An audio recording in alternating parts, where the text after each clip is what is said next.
with this, we move on to the second talk, which again is related to similar topic, that you have a patient with neovascular AMD, which is non-exudative. Or you have exudative non-neovascular AMD. Would you treat it or not to treat? So Dr. Mohit is again going to show you example of cases where AMD should not be treated or where there is a doubt about treatment. Over to you, Mohit. Thank you, ma'am, and thank you for the kind invite to be part of this instruction course. Good morning, everyone. Very confusing and quite a mouthful. Neovascular non-exudative AMD and exudative non-neovascular AMD. I'm going to show you one example of each, and then maybe try and get around what these terms mean, and is it clinically relevant, and if so, then what do we do in these cases? So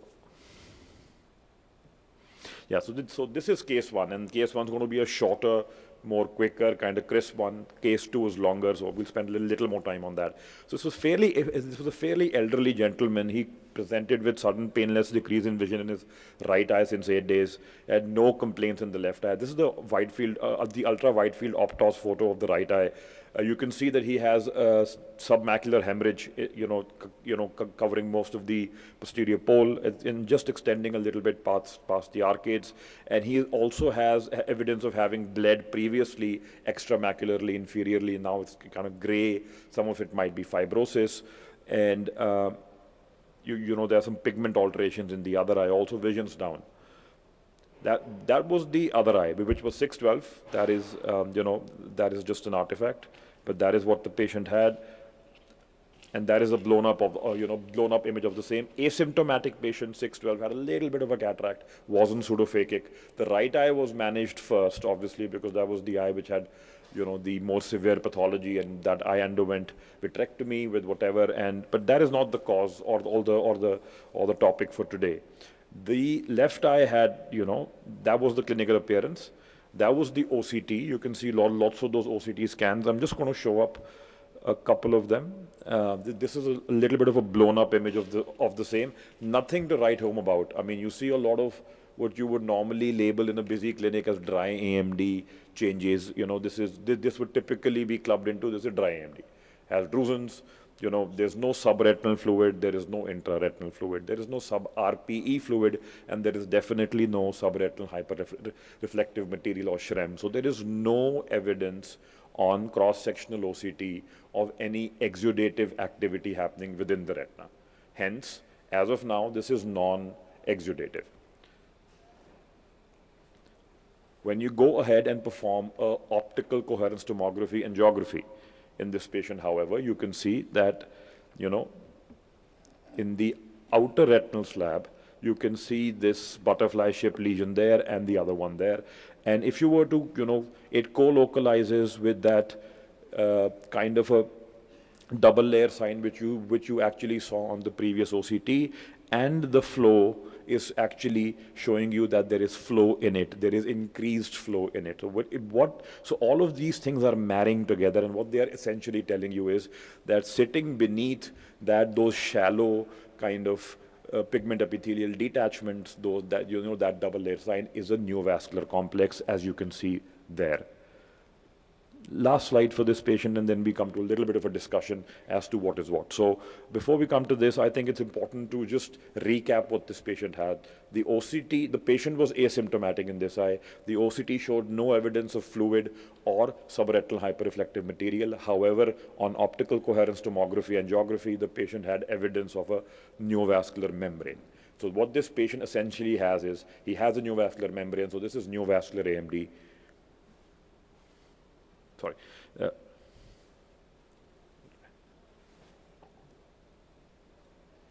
Sorry.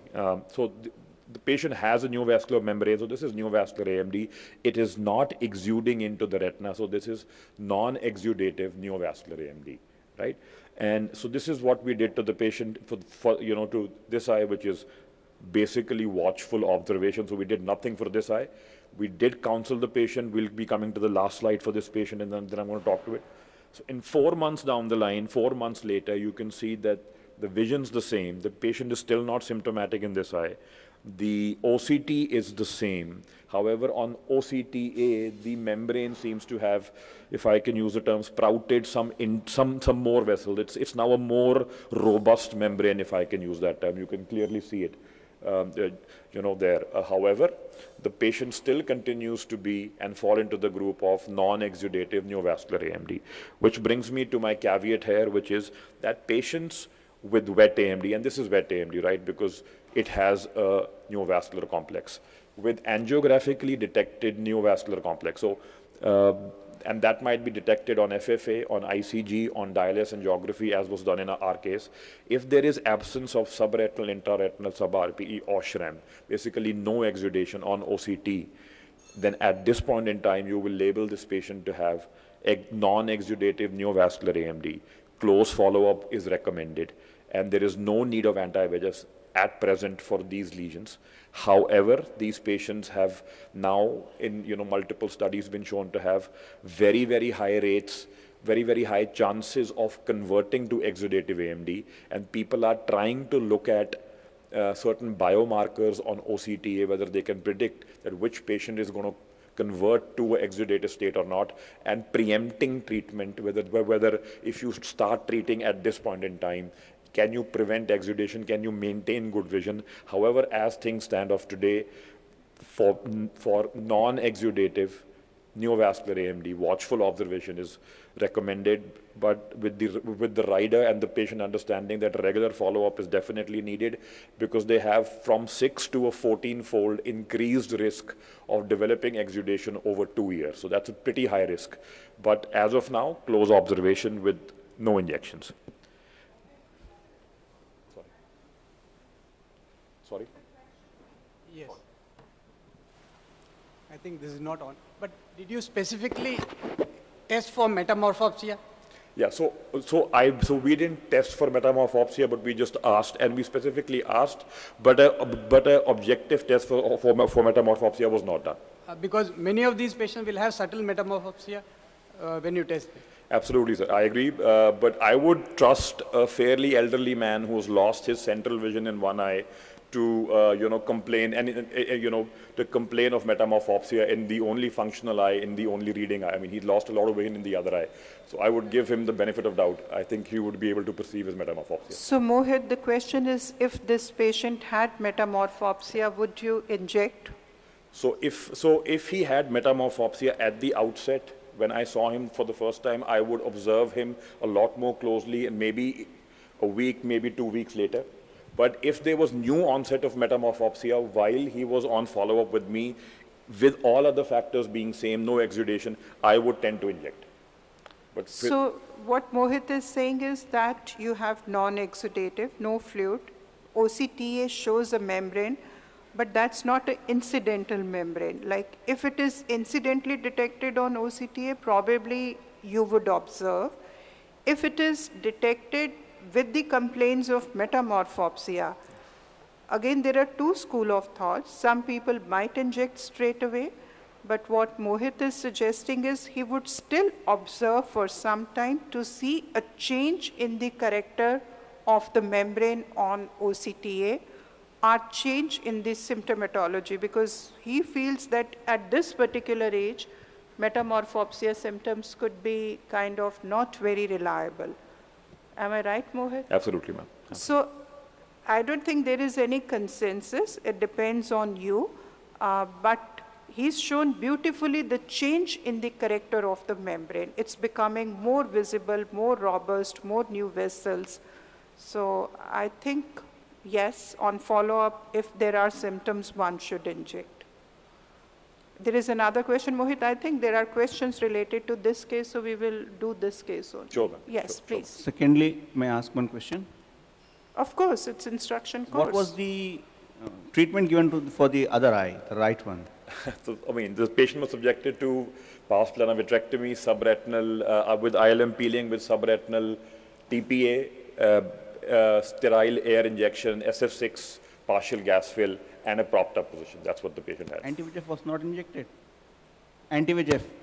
Anti-VEGF was given post-operatively. I tend to not give a cocktail during surgery. It was given later, Post-operatively. I don't tend to combine that in my subretinal cocktail. How many anti-VEGFs were given in this 4 months period? For the right eye? Yeah. 2. Is it not that some systemic absorption has occurred and has held up the progression of the disease a little? In the left eye. In the left eye. It's a remote but a distinct Definite possibility, sir, which we can't prove or disprove. So it's remote, but it's a definite possibility. Absolutely, absolutely. Yes, please. Dr. Mohit, we all know that anti-VEGFs tend to work when the vessels are a little more fragile, when they're, the neovascularization is early. And you know that silent exudative CNVMs are definitely going to become exudative at one point of time. So you are suggesting that, I know that it is the correct, that we tend to observe till it becomes exudative and then we start treating. That is the recommendation. I mean, there's no strong recommendation. Because my point against that is, if supposing we were to inject this patient when so what I'm asking is, would it be a good thing that you treat the disease early? The moment you see a CNVM, probably treat them early. Probably tell the patient that you might lose a couple of letters. That's okay. But you would definitely reduce the injection burden of the patient if you start treating early. There is no data to suggest as of now that the injection burden goes down. It is a distinct possibility and people are looking at it. And for me, the issue is if we start treatment for non-exudative, what is the end point? The vision is now, the patient doesn't have symptoms. So symptomatology is not an endpoint. There is no fluid. So, and we don't have an endpoint of the OCTA membrane, so-called. Or we wait for the membrane to be crenated and get that dead tree appearance. If that is the endpoint, then maybe that could be an option. But for me personally, as of now, I don't think if it's asymptomatic, even if it's a practically one-eyed patient who understands that he needs to follow up, but there is absolutely no, because if the patient is not going to follow up, I don't think he's going to follow up for the injections also. At this point in time, there is no tangible endpoint if you start injections for him also. So that is, for me, I think also, as of now, a little bit of lacuna where we don't know if we were to treat these, where to stop. It is like when you do an MRI on a normal patient, you see so many hyperreflective lesions. You cannot start treating MRIs. So similarly, when we are doing OCTA, like Mohit has shown beautifully, we are seeing some membranes, but that doesn't mean we start injecting unless the patient has symptoms, and there is a definitive endpoint which you are trying to achieve. Till the time we have some level 1 evidence are the trials. I think this is what everybody is following, because the endpoint has to, there was a phase of enthusiasm when everybody started injecting, looking at OCTA. But then you realize for how long? Because the membranes just stay the way they are. So, one last question and then we move on. Your mic is not. No, actually, you said that if that disease is non-active or it is stabilized over the OCTA, then we should wait. But if the progression is recorded, as in Mohit's case, the progression is there. See, we treat HSTs, we treat retinal holes and breaks. For why? Just to ensure that there is no detachment in the future. In the same scenario, if we treat the CNVM in this stage in which the progression is documented. He's documented. Now he needs injection. So progression is, once the CNVM is there, you cannot give back that quality of vision by any means available till today. Absolutely, so it's sir. better to preserve, and he's almost uniocular, and he's almost uniocular. You yourself said that there are 6 to 14% chances that he may develop. I think that's what he said, that he will observe, and if there is progression, he would inject. So if the progression is there on the OCTA in asymptomatic patient, I think you would inject. That's what he said. So at the outset, no injection for this patient. But at the 4-month follow-up, given the thing that he had injection for the patient. This was, I mean, this caveat is for the presentation for the imaging at presentation. Yeah. So to see, if you were to just see the membrane de novo, not to inject at that point in time. But if you can, as we were able to show that membrane going, getting more robust and very, very clearly increasing, definitely injection for the patient at that point in time. Your presentation definitely has given a new insight, as well as Dr. Udisha's presentation also. Thank you. Thank you very much.